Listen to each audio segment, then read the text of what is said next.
Hello বন্ধুরা, good morning সবাইকে। আজ চলে এসেছি তোমাদের জন্য আরও একটা নতুন ভিডিও নিয়ে। আজ আমি যেতে চলেছি ভারতের পশ্চিমবঙ্গ রাজ্যের হুগলি জেলায় অবস্থিত একটি শিয়া মুসলিম ইমামবাড়া ও মসজিদে। এখন শিয়ালদা থেকে ট্রেন ধরে যেতে চলেছি নৈহাটির উদ্দেশ্যে। সকাল সকাল ওয়েদারটা বেশ ঠান্ডা ঠান্ডাই আছে।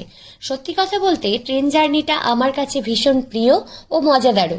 নৈহাটি স্টেশনে নেমে 10 মিনিট পায়ে হেঁটে বন্ধুরা পৌঁছে গেলাম নৈহাটি ফেরিঘাটে।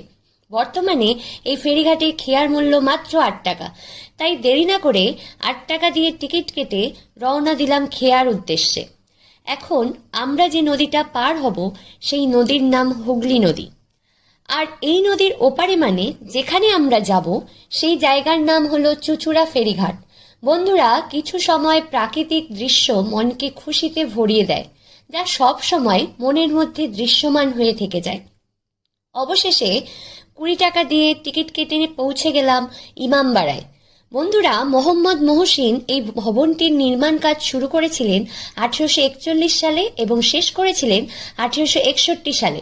প্রায় 20 বছর ধরে এটার নির্মাণ কাজ হয়েছিল। চারিদিকের পরিকাঠামো আর খোদাই করা নকশা দেখে বোঝা যায় এটা তৈরি করতে কেন এত সময় লেগেছিল।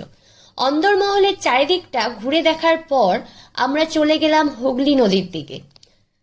আর এখানে গিয়ে দেখতে পেলাম সেই অবিশ্বাস্য জিনিস, সূর্য ঘড়ি। সবশেষে হুগলি নদীর তীরে কিছুটা সময় কাটানোর পর বাড়ি ফেরার জন্য রওনা দিলাম। বন্ধুরা, আমার ভিডিওটা কেমন লেগেছে তা অবশ্যই কমেন্ট করে জানাবেন। দেখা হবে নতুন আপডেট নিয়ে।